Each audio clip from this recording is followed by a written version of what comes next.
네, 안녕하세요. 이슈톡의 이베스트 투자증권 이현민입니다. 오늘도 이제 새로운 이슈톡 주제로 진행을 해보려고 하고요.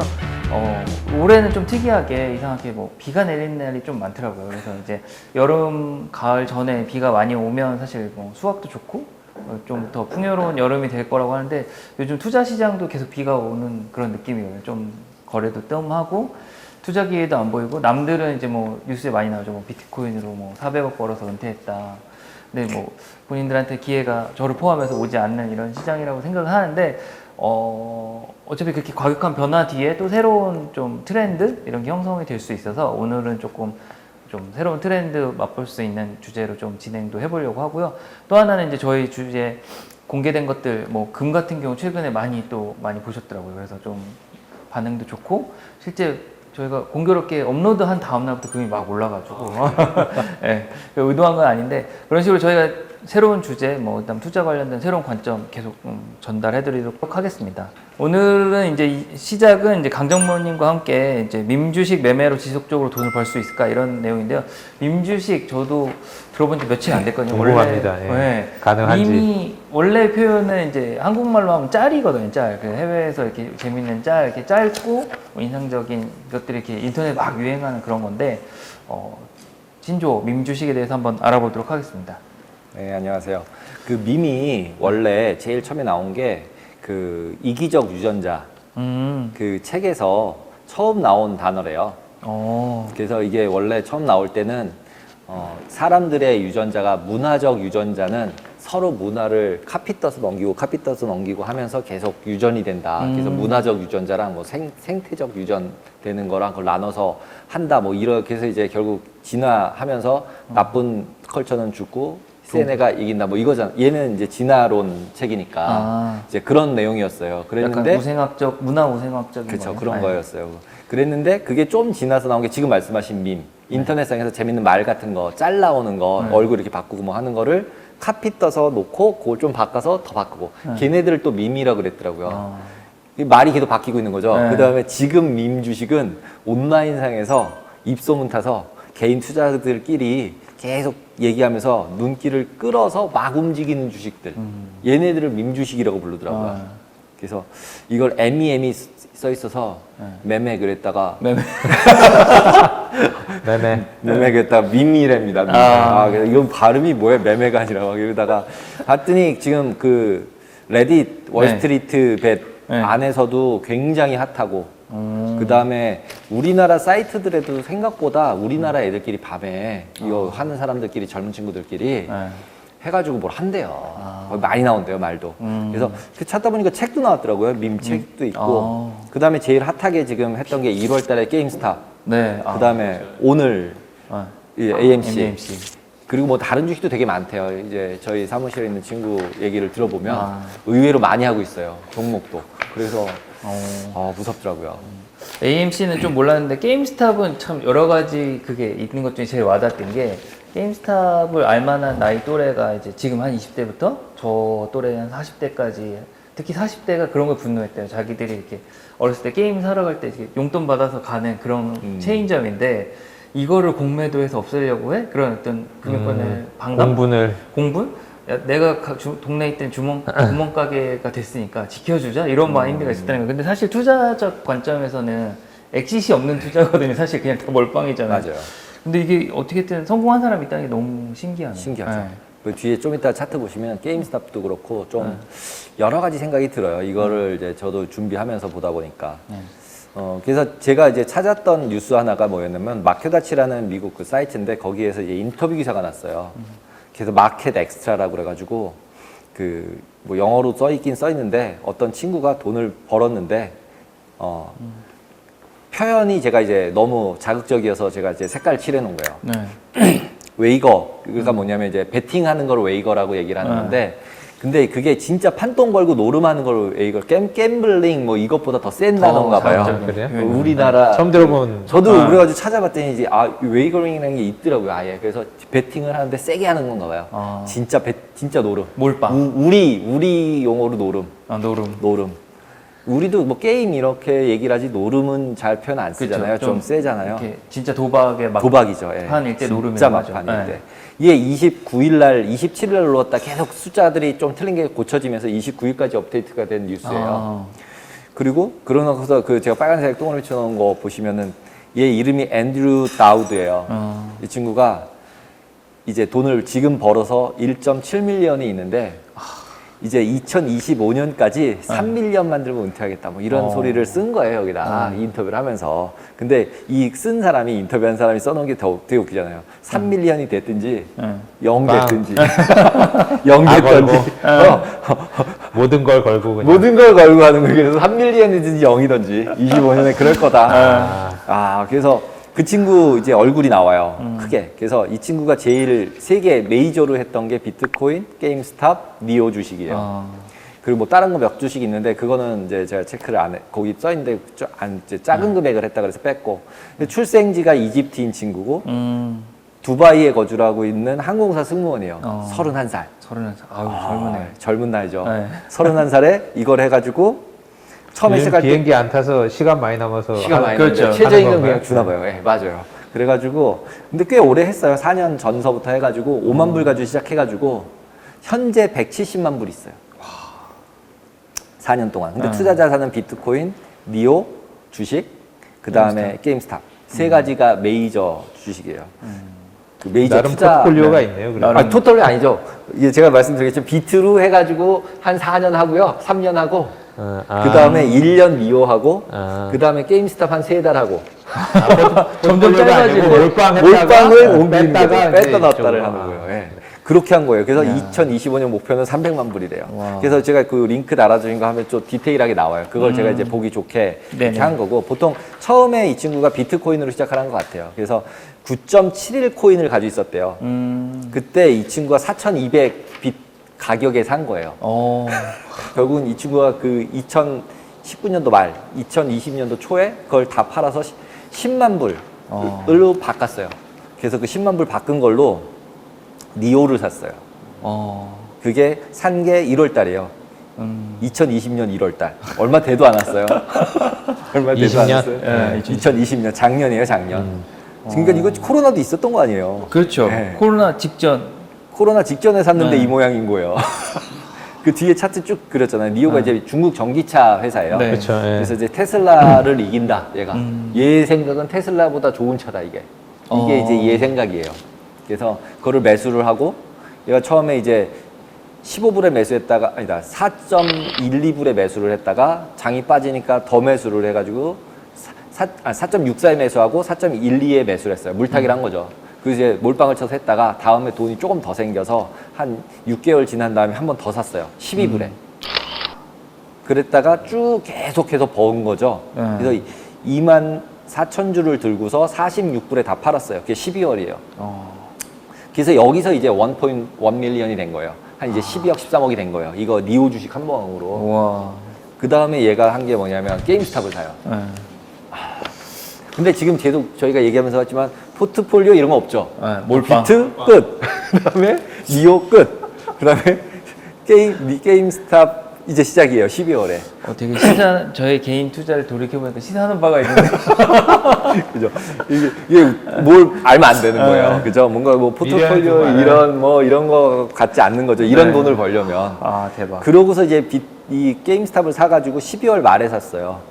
이 친구가 12월 말에 22불에 샀는데 그게 500불까지 갔어요.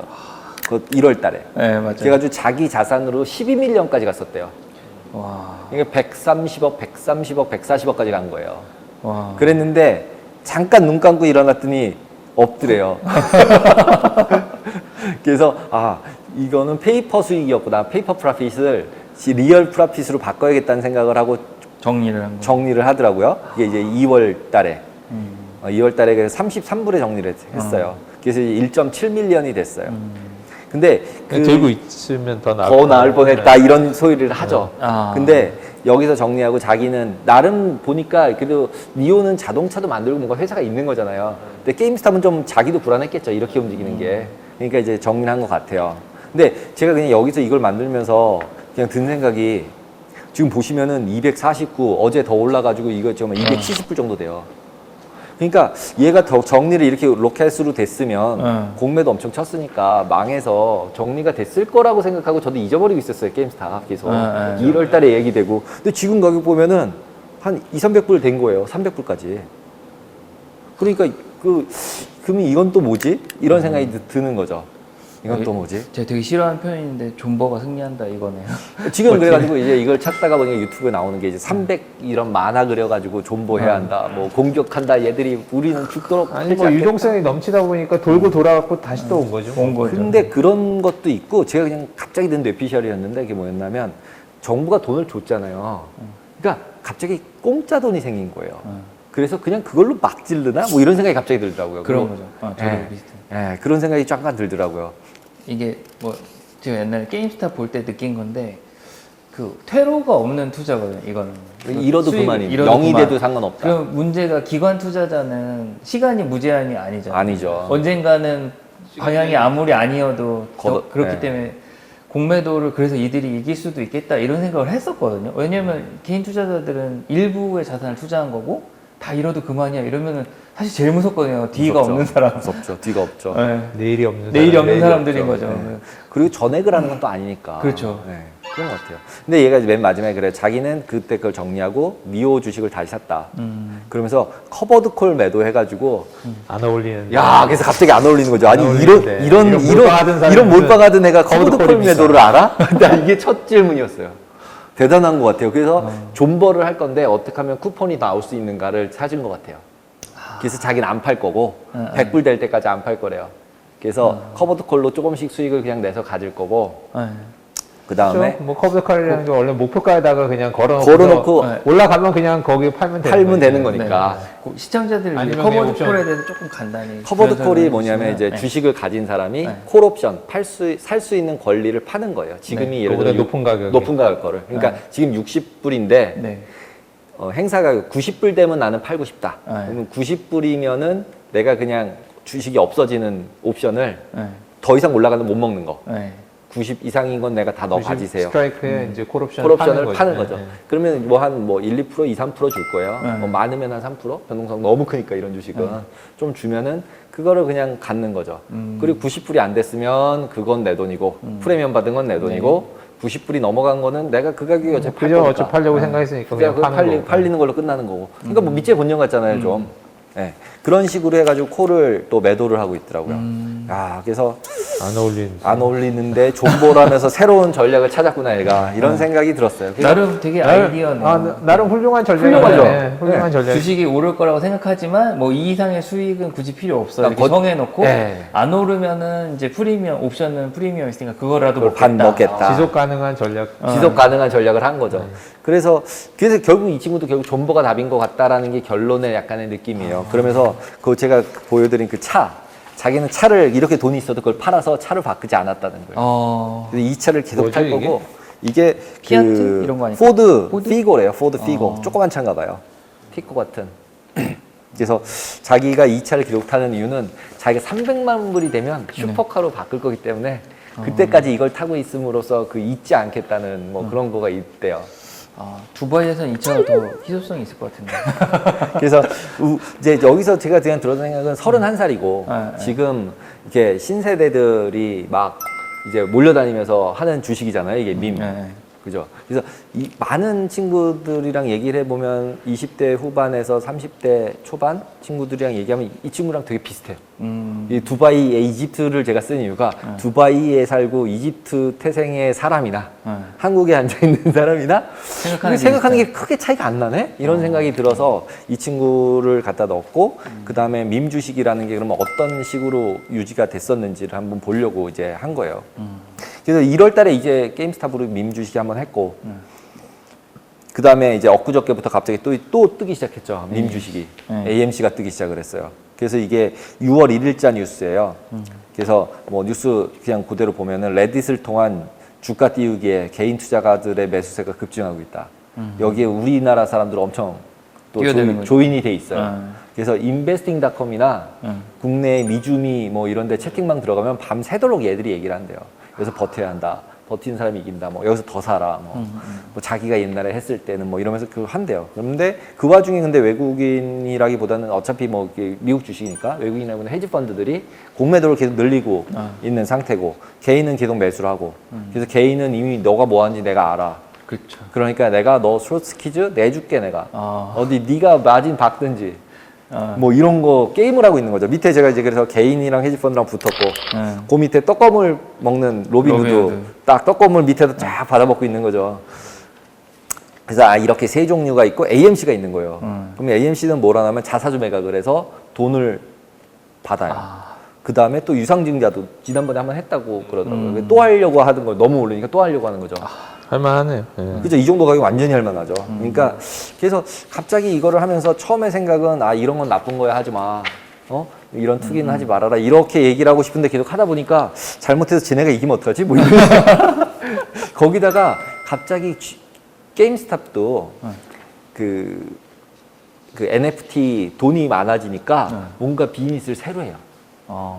이게 펀딩이 들어오니까. 그러니까 이게 또 선순환처럼 돌아갈 수 있는 거예요. 주식이 가장 이상적인 패턴이네요. 그래서 투자자가 들어와서 다시 여기 살아나는. 투자를 하는. 그래서 AMC도 이렇게 해서 증자를 한 다음에 빚 다 갚고 빚이 없으니까 영화관이 좀 사람이 없어도 버틸 수 있잖아요. 네, 그렇죠. 그 다음에 다른 비즈니스를 또 하려고 막 하고 이러다 진짜로 좋아질 수도 있겠는데 이런 생각이 또 갑자기 들더라고요. 신기하다. 신기해요. 그래서 이게 어렵다. 근데 이제 그 뒤에도 보면은 밈 주식 때문에 AMC 개미들의 반란 공매도 해가지고 1.4조 잃었다. 근데 왜 AMC로 간 거예요? 근데 네? 왜 AMC? 이게 띠이 있어요. 띠이. 그러니까 일단 영화관이 열린다. 이게 열린다. 코로나 주사 맞았잖아요. 이제 백신 되면서 비었잖아요. 그래서 완전히 비었던 영화관에 사람이 꽉 찰 거다. 그러니까 잘 될 거 아니야. 그렇죠. 그리고 저 안 망한다. 이런 식으로 얘기를 한 데다가 그 뒷장에서도 제가 이제 뉴스에서 봤지만 어느 이제 850만 주를 갖다가 그 머드리 캐피탈이라는 데가 샀어요. 한 번에 회사에서 4% 프리미엄을 더 주고 비싸게. 그러면서 이제 개인들이 야, 돈 들어와서 이제 얘네 괜찮아 모르고 이제 확 쏜 거죠 위로. 완전 빵 쐈는데 더 웃긴 건 뭐냐면 그 머드리 그 다음날 팔았어요. 개인들이 사서 올린 데다 내가 다 팔았어요. 850만 주 다 팔았다고 나와요. 그래서 이해가 안 되는 거예요, 저도 이게. 그래가지고 기관적인 패턴이고 개인들은 지극히 최근의 개인들의 패턴이에요. 대단해요. 그래서 그 공매도 잔량 나오는 게 있어요. 그래서 보시면은 이거는 첫 화면은 제가 블룸버그에서 캡처한 거고 뒤도 화면은 개인들도 충분히 찾을 수 있겠더라는 거죠. 모든 리얼 데이터를. 그래서 하나 그냥 첨부해드렸고 블룸버그로 보시면은 이게 주가 올라간 거고 옆에 게 공매도거든요. 그리고 오피셜한 거는 15일마다 공시돼서 나오고 있더라고요. 공매도 잔량이. 나머지 데일리로 주는 거는 각자 회사들이 이게 공매도일 거라고 한 거를 자기들끼리 추정해서 하는 거고 오피셜한 거는 거의 한 달 뒤에 나오는 거죠. 15일마다 한 번씩 한 달 뒤에 나오는 거예요. 그러니까 이제 6월 15일 날 5월 말께 나오겠죠. 그러니까 이제 여기서 이제 제가 색깔로 칠해놨는데 이제 재밌을 것 같아요. 이게 밑으로 내려갔을지 퀴즈 당해서 오픈 인터레스트가 숏 인터레스트가 줄어들었을지 얼마나 줄어들었을지. 근데 1월 달 보면 생각보다 많이 줄어들지 않아요. 버텼어요. 이런. 공매도 세력들도 줄어들긴 줄어드는데 버틴 사람들이 있어요. 그죠? 그리고 또 중간에 또 버틴 사람이 있어요. 근데 공매도가 그 다음에 진짜 나쁠 거라고 여기까지 올린 거잖아요. 그쵸. 엄청. 그랬더니 여기서부터 이제 다시 랠리. 다시 공격을 시작하는 거죠, 이제. 트리거 하나 잡고. 근데 여기서 여기까지 올라가는데 12억 불 손해 본 거예요. 공매도 막투막으로 매도 주식수 계산하면 12억 불이 1.4조. 그럼 1.4조 막투막으로 돈을 넣든지 아니면 반대 매매하든지 둘 중에 하나잖아요. 그래서 어저께 그런 얘기도 있었대요. 나스닥이 어저께 혼자 못 올랐어요. 나스닥 주식 팔아가지고 이거 증거금 넣느라고. 그 정도 얘기까지. 임팩트. 그러니까 애들끼리 하는 얘기예요. 그 안에 있는. 그 안에서 막 레딧 하는 애들 이제는 우리 이거를 메꾸기 위해 나스닥 주식을 판다 뭐 이런 소리들을 해가면 우리가 이길 거야 이러면서 이제 자기들끼리 막 이런 거 하는 거죠. 진짜 재밌네요. 무서운 애들이에요. 그러니까 진짜 게임처럼 하는 것 같아요. 스타크래프트에 몰려다니면서 하는 거고 롤 하는 것처럼 하는 것 같아요. 이게 약간 테마?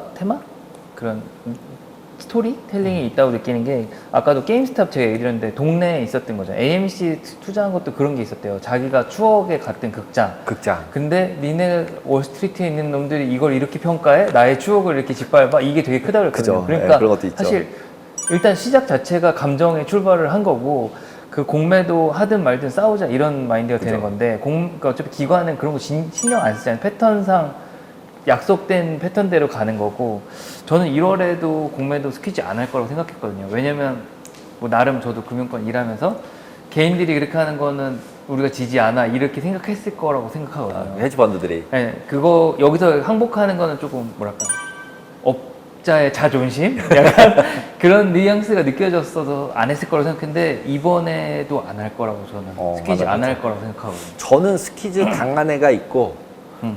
거기 공매도 새로 치는 애가 있을 것 같아요. 그러니까 새로 치는 데 당연히 있겠죠. 네. 오히려 기관 진짜기. 입장에서는 이제 찬스다라고 이제 다시 찬스다. 생각할 수 있고 또 치는 애가 있고 숏 당하는 애가 있어서 이게 네. 네팅 되니까 생각보다 안 줄어드는 것 같아요. 물론 네. 그러니까 이제 망하는 헤지펀드 생기고 신설 헤지펀드가 또 나오고 그쵸. 이제 그 기관은 또 기관들끼리 돌아가는 거죠 이제. 그렇죠. 그렇게 될 것 같아요. 그래서 여기 제가 보면 마켓비트라는 사이트 저도 우연하게 찾은 건데 생각보다 되게 잘 만들어놨어요. 그래서 여기 보면 인사이드 트레이딩 하는 것도 다 나오고요. 거기다 뭐 인스티튜셔널 오너십서부터 이거를 블룸버그 이런 데 막 되게 디테일하게 나와 있는 것들을 여기 다 올려놨더라고요. 근데 여기 확실히 미국 그 사이트들이 되게 펀더멘탈리 그런 정보들이 공유가 잘 되고 있는 것 잘 같아요. 됐네요. 그래서 제가 제일 어이가 없었던 게 그 다음 페이지에 있었던 그거예요. AMC가 자기가 보유하고 있던 주식 850만 줄 팔았는데 4% 네. 프리미엄 내고 네. 그러고 났는데 그 다음날 다시 파는 게 있어요. 이게 오른쪽 게 6월 1일 뉴스고요. 이게 왼쪽 게. 네. 그리고 오른쪽 게 이제 블룸버그에 뜬 거예요. 여기 보면은 머드릭스의 투셀 AMC 스테이크. 그리고 콜링 쉐어스 오버밸류드예요. 역시 어저께 샀는데 갑자기 오버밸류 됐다고 그 다음날 팔아요.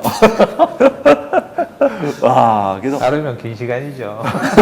시간이니까 그래가지고 그 다음 장 보시면 제가 이제 만들어 놓은 게 하루 전일 차트 그 다음날 차트예요. 중간이 없네요. 26불에 시작한 게 31불 된 거거든요. 그러니까 뭐 그렇게 많이 오른 것도 또 뭐 아니라고 볼 수도 있는데 얘네들이 이걸로 번 돈이 400억이에요. 하루에. 팔았대요. 근데 저는 되게 더 놀라운 건 그 850만 줄 밀었으면 빠졌을 것 같은데 안 빠졌잖아요. 안 빠지네요. 누가 받아주네. 그럼. 개인들이 받아 우리의 개인이 다 받은 거죠. 야, 그래서 이게 과연 이거를 이제 우리가 어떻게 봐야 되냐라는 부분들이 좀 물음표가 던져지더라고요. 제가 이제 지금까지 어쨌든 트레이딩만 25년 막 26년 이렇게 해도 이렇게 하는 건 이건 보통 그 겉을 가지고 하기는 쉽지 않잖아요. 이게 계속 지속되기는 어렵잖아요. 근데 이게 저는 이제 1월 달에는 말도 안 돼. 무조건 헤지펀드가 이겨. 이랬었거든요. 근데 지금 두 번째 들어와서 또 이렇게 하니까 혹시 쟤네들의 입장에서는 진짜 동학인 것처럼 동학개미 뭐 얘기하는 것처럼 이제 소액들이 모여서 자기는 잃은 게 얼마 없는 거예요. 잃을 때. 그렇죠. 예. 그리고 나는 다음에 돈을 더 벌면 돼. 뭐 이러고서 덤비는 애가 나오고 한쪽에서는 마진도 챙겨야 되고 막투막도 해야 되고 리저브도 쌓아야 되고 뭐 이런 상황이니까. 아니, 저는 처음부터도 개인이 이길 거라고 생각했거든요. 아, 그래요? 왜냐면은 직장 뭐 다 아시겠지만 금융권에 있으면 투자할 때 참견하는 사람이 아주 많거든요. 뭐 이렇게 해라 저렇게 해라. 뭐 왜 정리 안 했냐. 그리고 뭐 잘 아시겠지만 뭔가 뷰를 보고 했는데 실적이 안 나오면 부서장들이 부르잖아요. 왜 손해 나는데 그렇게 하냐. 자기 막 흔들리게 되어 있거든요. 근데 개인은 어차피 오늘 안 보면 되거든요. 주식의 가장 좋은 장점은 보고 싶을 때까지 안 보면 되거든요. 근데 선물은 만기가 있어서 그게 안 되지만 주식은 안 보다가 다 그런 마인드면 공매도가 이길 수가 없어요. 그냥 안 보면 되니까. 안 팔아버리면 돼요. 안 팔아버리면 되니까. 그러니까 이게 수급이 꼬여버리는 상태가 되고 그 다음에 제가 아까 든 생각이 그렇게 해서 처음에 생각은 했는데 이게 매니지먼트들이 돈이 생기면 그래도 좀 적정하고 이게 좀 이제 정신이 좀 올바른 매니지먼트들이 있다면 돈이 생겼으니 우리 다시 한번 살려보자. 그러면서 진짜 살릴 수도 있는 거 아니에요, 회사를. 그쵸. 돈이 생겼으니까. 살리고 나면 또 갑자기 좋은 좋아 회사 되는, 보이지. 좋은 회사로 좋은 회사 바뀌는 되는 거 거죠, 아니에요. 진짜로. 그래서 이게 뭐가 선후지? 돈이 먼저인가? 아니면은 진짜로 펀더멘탈이 좋아서 돈이 들어가는 건가? 뭐 이런 생각도 들더라고요. 근데 이제 여기서 이제 제가 이제 얘기하고 또 싶었던 거는 그럼 로빈후드는 도대체 어디서 돈을 버는가? 뭐 여러 가지 뭐 뉴스에도 나오긴 나왔던 내용이에요. 그러니까 이게 주식 수수료가 없어서 개인들이 막 돌릴 수 있다는 거예요. 수수료가 아예 없으니까. 그렇죠. 그러니까 이제 막 돌리니까 뭐 어차피 뭐 막 돌린 거 난 낸 돈 없다 이거죠. 이거 가지고. 그러니까 그게 진짜 얼마 안 되는 건데 사람들의 마인드는 되게 그 수수료가 없으면 되게 공짜로 뭔가를 하는 것 같은 이런 느낌이 있는 것 같아요. 그러니까 이제 그런 걸밖에 없다고 했는데 상반기에 번 돈이 1억 1천만 불이더라고요. 로빈훗이. 근데 그러면 그 돈이 도대체 어디서 나온 거냐라는 게 PFOF, 그래서 Payment for Order Flow라 그래서 투자자 주식 주문 정보를 팔고 있어요. 아, 이걸 오피셜한 네임이 이렇게 있더라고요. 이 정보를 판다. 그래서 지금 이게 SEC가 이 정보를 활용해서 선취매를 했냐 안 했냐 뭐 이거 감사 지금 계속하고 있어요. 1월에 게임스탑 거. 저는 개인적으로 로빈후드가 되게 부도덕하다고 생각하거든요. 버튼 왜냐면- 없애서? 아니요. 그러면 그게 아니라 그 수수료 그 뭐 잘 아시겠지만 금융권에 수수료 안 받는다는 거는 뒤로 뭔가 돈을 챙긴다는 얘기 절대 수수료를 안 받. 오히려 제가 봤을 때는 금융권에 수수료를 낮게 받는다. 이건 투자자한테 베네핏이 있어요. 안 받는다는 건 절대 베네핏이 없거든요. 어떻게든 불리한 구석으로 통해 수익이 창출이 되니까 그걸 하는 건데 얘네는 어쨌든 뭔가 다수의 개개인의 정보를 더 많이 빼가기 위해서 수수료 없앤 거잖아요. 그렇죠. 더 많은 근데 개인이 오게 하기 위해서. 저는 개인적으로 그 정보에 참여한 기여한 사람들한테도 혜택이 가야 된다고 생각하는데 그 개인들한테는 혜택이 전혀 안 가고 소위 이렇게 기관들한테만 파는 거는 조금 부도덕하다고 생각했거든요. 오히려 뭐 이제 제가 생각한 이상적인 건 개인들이 참여한 걸 뭐 빅데이터가 있다. 그럼 그 참여한 사람들한테도 보여주고. 보여줘야 된다고 생각하는 마이데이터 하면 주의인데 그렇게 되는 네? 거예요. 마이데이터처럼 되는 거예요. 네, 그게 뭐 유료로 할지언정 그거를 공유해야 된다고 생각하는데 얘는 공유를 아예 안 한다는 부분에서 저는 조금 돈 내면 부도덕하다. 주죠. 근데 이제 개인한테 팔진 않잖아요. 개인들 돈 내면 주겠죠. 근데 엄청 비싸게 받겠죠. 그러니까요. 그거는 좀 근데 좀 개인 입장에서 억울하지 않을까요? 나의 패턴을 보여줬는데 그죠. 이용만 당한 느낌? 그래서 사간 애들이 시타델이랑 버트 파이낸셜이라고 일단 두 군데가 지명이 되더라고요. 다들 그래서 시타델은 우리나라에서 아마 예전에 100억 벌과금 맞았을 거예요. 시세 조정 비슷하게 해서 하이 프리퀀시 하다가 이제 그러면 이제 하이 프리퀀시라는 걸 이제 더 선물 쪽에 오래 계셨으니까 네. 더 잘 아시겠지만 실제로 넣었다 뺐다를 계속 하잖아요. 네. 그러니까 이게 시세 조정이라고 또 걸면 걸리잖아요. 그렇죠. 그러니까 지금 미국도 이제 이거 이제 때려볼까 하고 있는 것 같고 과거 전례도 좀 있고 근데 시타델이 너무 커져가지고 과연 때릴 수 있을지는 잘 모르겠어요. 근데 이제 그러면 이 시타델이나 이런 부도덕할 수 있어요. 네. 그러니까 시타델이나 버투는 그럼 뭘 할 수 있는가라는 부분을 보면은 제가 여기 인공지능, 딥러닝, 하이 프리퀀시 트레이딩 이렇게 써놨는데 이 정보를 돈 주고 샀으면 이 1억 1천만 불 내고 샀을 거 아니에요. 어쨌든 그러면 1억 1천만 불에 10배는 벌었을 거거든요. 그렇죠. 이거 사간 놈은 최소한. 예, 정보 이용료 내고서 그 10배 아니라 20배쯤 벌어야 되지 않아요? 그럴 수 있어요. 정보 이용료라고 생각하고 그렇죠. 뭐 그만큼 벌려고 사진 않죠. 않으니까. 예. 그러니까 그러면은 과연 이 사람들은 뭘 해서 벌었을까라는 이제 물음표를 던져보면 결국은 인공지능 또는 딥러닝 이걸 통해서 결국은 개인들에 대한 그 개인들은 생각보다 그 뭐라 그래야 되죠? 그러니까 보통 하이 프리퀀시 하는 트레이딩 하는 친구들을 만나면 제일 좋은 시장은 프로피터블한 시장은 개인이 많은 시장이에요. 그렇죠. 그렇죠. 네. 그 이유는 뭐냐면 볼러티리티가 있고 그 다음에 그 패턴이 있대요. 네. 펀더멘탈리 트레이딩을 하는 사람들이 많아지면 패턴이 없어요. 얘가 고평가 저평가 됐냐에 따라서 랜덤하게 오더가 속도만 가지고 이제 경쟁하는데. 하는 건데 실제로 개인이 많아지면 개인들의 이 인간의 습성이 그 시장에 나타나는 거예요. 그러니까 거기 참여자가 갑자기 바뀌지 않잖아요. 그러니까 결국은 조금 돌리면 패턴이 나오나 봐요. 여기에 참여한 사람들은 이 레벨쯤에서 손실이 있고 이 레벨쯤 플러스가 있으니까 되게 마이크로한 시간 동안은 예측이 가능한 거예요. 그러니까 0.5초, 뭐 1초 뭐 이런 거. 이런 상황에서 이긴 확률 99% 이런 거. 그렇죠. 저는 말이 된다고 생각해요. 그래서 그거를 하고 있어요. 그게 이제 원래 제가 알기로는 시타델이 아니라 뭐 타워나 점프 이런 진짜 하이 프리퀀시 회사인 줄 알았는데 시타델이 들어와 있더라고요. 그래서 이게 아니면 시타델이 또 걔네한테 팔았나 뭐 이런 생각 들기도 하고 그래서 이게 아니, 정보 타워나 점프는 파생 쪽 이죠. 지금 이제 시청자들은 잘 모르실 미국 회사들인데 뭐 타워, 점프 이런 회사들이 하이 프리퀀시 하는 고빈도 회사예요. 매매로 네. 파생 쪽에 유명한데 유명한 회사예요. 시타델은 주식 쪽이어서 시타델이 들어왔을 수도 있는 있고, 것 같아요. 네. 그 옛날 제가 리만 때 막내 때였는데 그때 하이 프리퀀시 관련해서 한번 도덕적인 그러니까 뭐 문제가 있다 이슈가 있었는데 파생은 문제가 없었어요. 파생은 이제 사고 파는 게 다 균등한 어떤 싸움터니까 그렇죠. 없었는데 주식은 한 방에 이제 무조건 사야 되냐 사람들이.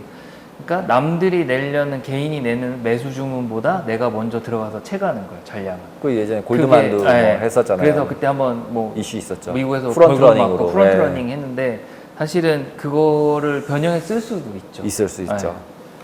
그래서 결국 그 정보를 이용해서 시타델은 돈을 벌었을 거고 로빈훗도 돈을 버는 거죠. 근데 얘네들이 과연 디렉셔널 베팅을 했을까? 우리가 근무했던 컬처로 봐서는 디렉셔널 베팅 안 했을 그렇지 않았을 거거든요. 하기 어렵죠. 어렵죠. 그죠?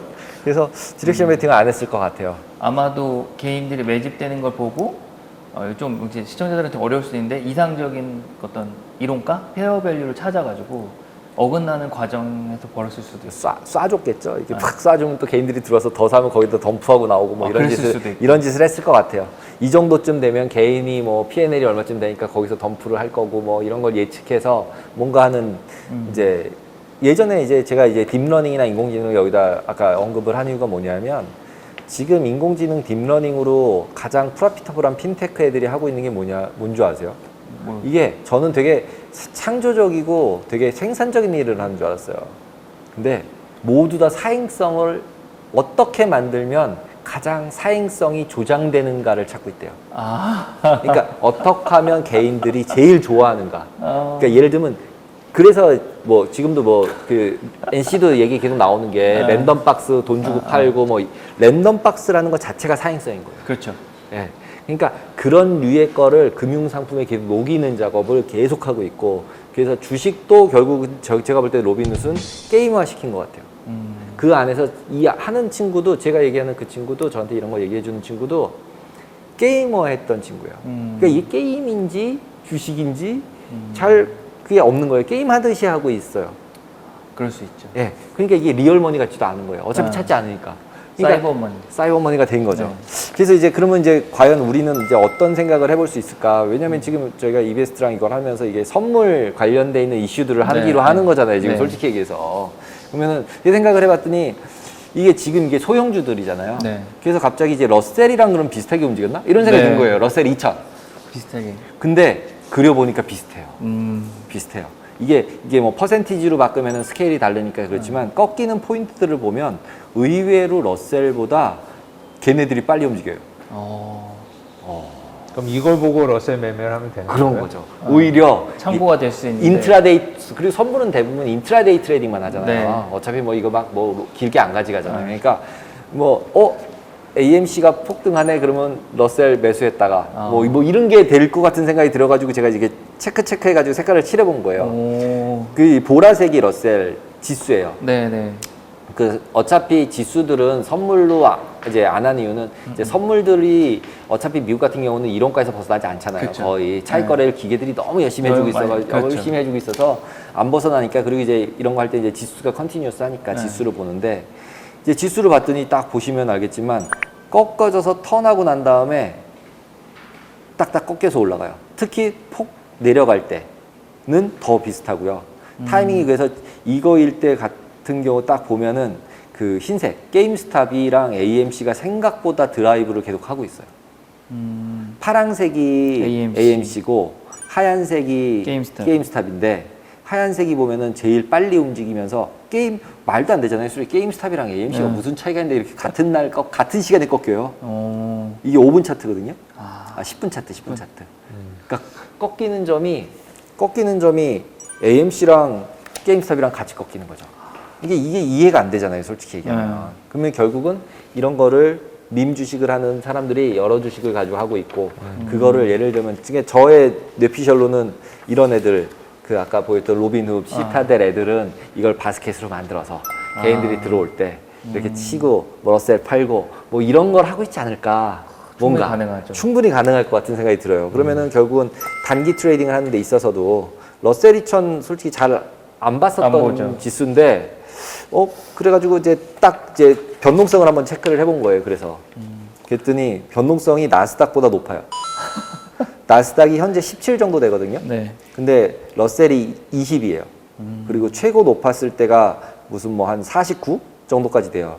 최근 요 기간 동안에는 나스닥은 한 40%가 맥스거든요. 임플라이드 매제 변동성이. 근데 여기는 49%나니까 기본적으로 하루에 한 3%, 4%씩은 움직인다는 얘기. 기본적으로. 기본적으로 얘들은, 러셀은. 그러니까 그래서 막 얘기했더니 그 야수의 지수라고 불리운대요. 그 친구의 말에 의하면 러셀 2000이 야수의 지수래요. 그래서 야수의 지수 또 뭐야? 그랬더니 야수의 심장 못 들어봤냐고 저한테. 근데 되게 아이러니한 게 작년 연말부터 러셀을 선물 투자를 하는 개인들이 많아졌어요. 그쵸. 이유는 되게 심플한데 증거금이 일단 싸서. 싸서. 두 번째는 변동성이 이제 받쳐주는데, 그러니까 약간의 동질성이 있는 거네요. 그쵸. 밈 주식 투자처럼. 네. 코인, 밈, 그 다음에 변동성이 큰 선물 다 이게 있어요. 그래서 그 CME 자료가 또 보내준 자료가 있어가지고 하나 보니까 밑에 이제 보시면은 제일 조금 거래되고 있는 게 러셀이에요. 네. 역시 제일 많이 되고 있는 건 S&P와 나스닥이죠. 네. 예. 근데 S&P와 나스닥도 계속 증가를 하고 있고 거기다가 마이크로 이미니가 계속 증가를 하는 거예요. 네. 이게 결국 마이크로 이미니가 증가한다는 얘기는 그 개인이라는 얘기 아니에요. 개인 투자죠. 그러니까 결국은 개인들은 계속적으로 레버리지로 돼서 그 변동성이 큰 거에 대해서 계속 애포타이트를 갖는 거죠. 그죠? 그래서 결국 이렇게 거래량이 계속 증가되고 리퀴디티가 좋아지고 이런 상태가 생기면 이거 여차직하면 이게 더 변동성이 민 주식이 더 막 계속 이렇게 하나씩 발굴되고 있는 거잖아요. AMC 뭐 이렇게 이게 발굴되면서 이게 시장이 커져서 개인들이 그런 한 곳으로 몰려가면 그리고 이게 제가 제일 처음에부터 이제 그 다운힐을 얘기한 게인 거서 했던 게 뭐냐면 한 개만 한다. 한 개만 한다. 한 놈만 판다. 그러니까 이게 생각보다 한 놈만 패는 개인이 모이면 싸워도 기관도 이길 수 있을지도 모르겠다라는 생각이 갑자기 드는 거예요. 한국에 있는 개인까지 들어가고. 그죠? 이길 수 저는 이길 수 있다고 생각하는 주의고. 역시 그 개인 영업을 하셔가지고 이게 개인 쪽의 편에 서 계시구나. 아니, 그거보다는 약간 그런 테마에 깔려있는 스토리텔링이 공감대가 되는 거죠. 아까 얘기한 동네에 있었던 게임스탑. 저도 미국 출장 갔을 때 게임스탑 찾아간 적도 있거든요. 한번 가보려고.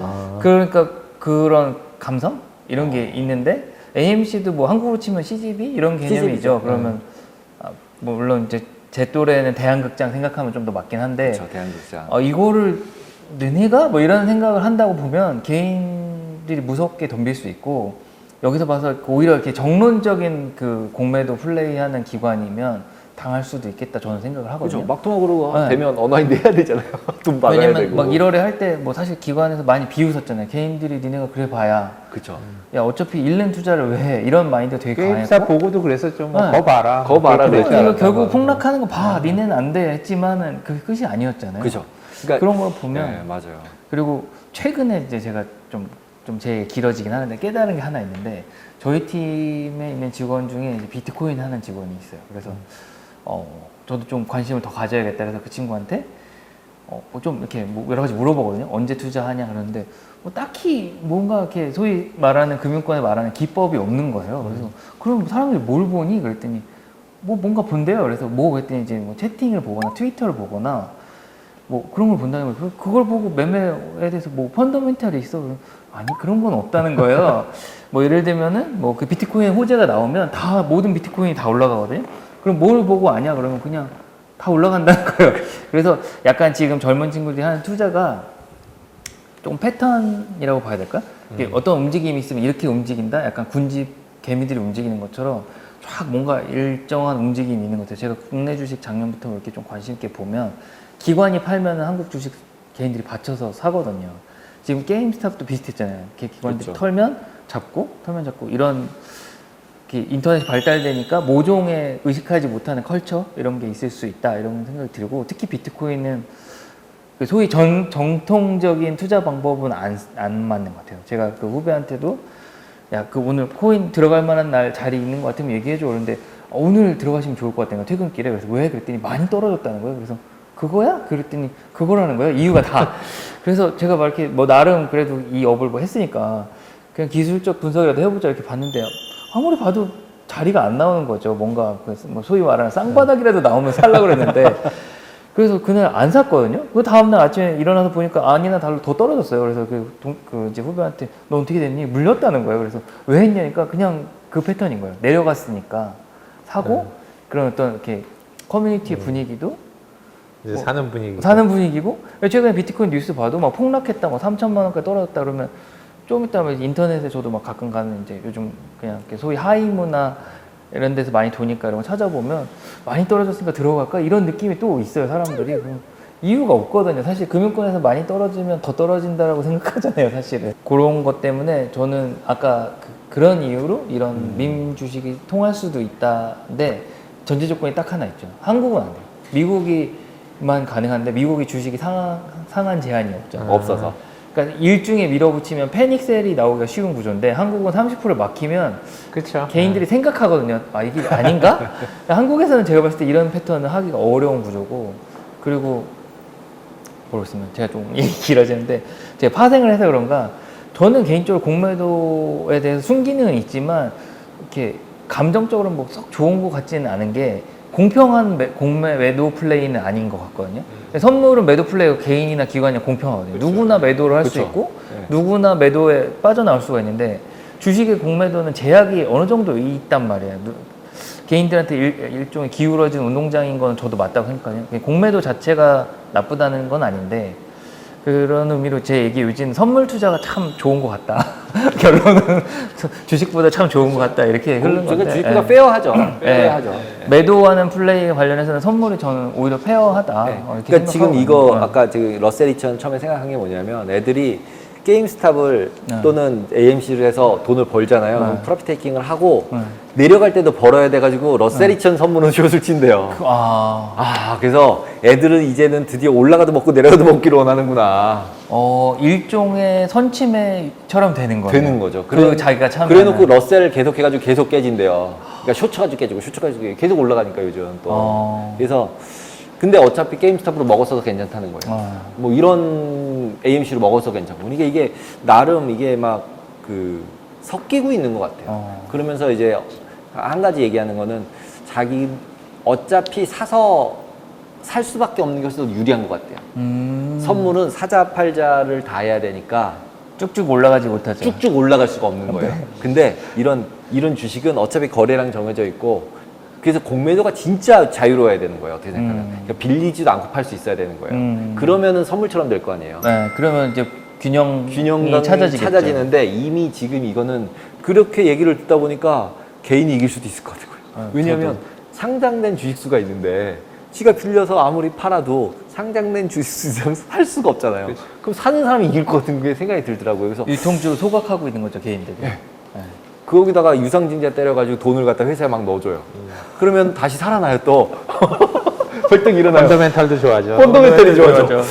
그러면은 공매도 했던 애들이 펀더멘탈까지 좋아지니까 대안이 없는 거죠 이제.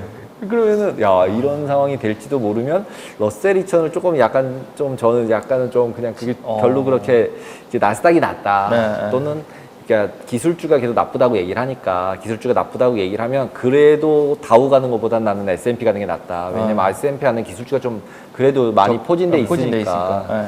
적당한 중간쯤 S&P 이제 뭐 가치주 뭐 이런 거를 다우존스 여기 러셀 2000이 있는 거죠. 셋이서 왔다 갔다 하면서 트레이딩하면 그래서 저는 이제 저번에 한번 이제 이쪽 그러니까 지수 간의 스프레드 거래하면 재밌다라고 말씀 한번 드렸잖아요. 그것처럼 하면 되게 좋을 것 같다고 생각했는데 이번에 딱 이걸 보는데 러셀도 점점 이렇게 가서 밈 주식들이 계속 이렇게 돌아가면서 AMC 이거를 3개월마다 하나씩 새로 개발하면서 애들이 하면 이 주식을 하나씩 찾고 싶어서 애들이 노력을 할 것 같아요. 되게 재밌네요. 재밌어요. 그래서 오늘 거기다가 어저께 AMC가 92% 올랐어요. 92%인가? 하루 데일리. 데일리. 그래가지고 야 진짜 거의 코인급이네요. 코인보다 더 세죠. 코인보다 더 센 것 같아요. 그러니까 코인도 이젠 더블 안 나거든요 하루에. 더블 안 나는데 오히려 좀 변동성이 죽고 있거든요. 죽었죠. 근데 얘는 더블이 그냥 난 거니까. 그러니까 그 친구랑 얘기를 하다가 이제 이렇게 된 것 중에 하나가 그거예요. 그 친구가 처음에 사불에 저보고 AMC를 사보겠대요. 그래서 뭐 코로나 뉴스 나오고 그러면 좋아질 수 있으니까 사봐. 그러면 진짜 사더라고요. 그러더니 한 며칠 있다 오더니 8불, 7불 됐대요. 2배가 났어서 팔아야 되겠네요. 그래서 야 2주, 일주일에 2배 났으면 팔어. 어차피 펀더멘탈이 있고 또 코로나 백신 안 듣는다는 뉴스 나오면 또 망가지니까. 그랬더니 팔았어요. 그게 지금 80불이에요. 많이 샀어요? 아니 그냥 그때 산 거 그냥 내비뒀으면 되는 건데. 그래서 야 그래서 결국 괜히 제가 팔라 그래서 팔았다고 저보고. 그러더라고요. 그래서 어쨌든 밈 주식 관련해서 또 그렇고 러셀 2000 관련해서도 그 좀 이렇게 볼만한 네. 재미가 좀 있는 것 재밌는 같아요. 내용이죠. 재밌는 네. 내용인 것 같아요. 좋은 거 배웠네요. 좋은 거 배웠네요. 저도. 네. 그래서 뭐 시청자분들도 오늘 되게 좀 재밌으셨을 것 같아요. 그래서 이 투자의 여러 아이디어 중 하나니까 한번 참고해 보시고, 특히 저는 개인적으로 해외 주식 하시는 분들은 이참에 러셀이라는 지수에 대해서 선물 통해서 한번 보는 것도 좋을 수 있을 것 같아요. 아마도 말씀하신 것처럼 시타델이 그런 식으로 선선 거래를 한다면 선물이 조금 빨리 움직일 수 있거든요. 있고 인덱스보다. 왔다 갔다 할 수 있죠. 네. 그래서 그런 투자 아이디어 새로 얻어보시고, 이제 저희도 뭐 좀, 저는 개인적으로 이제 투자의 트렌드가 바뀌고 있는 중간에 우리가 있는 거 아닌가 이런 생각 계속 많이 하거든요. 그래서 이런 부분 좀 착안하실 필요가 있을 것 같습니다. 네. 지금까지 밈 주식에 대해서 이렇게 재밌게 얘기 나눠봤는데요. 다음 주제로는 이제 원자재 슈퍼사이클 관련해서 다시 한번 얘기를 나눠보도록 하겠습니다.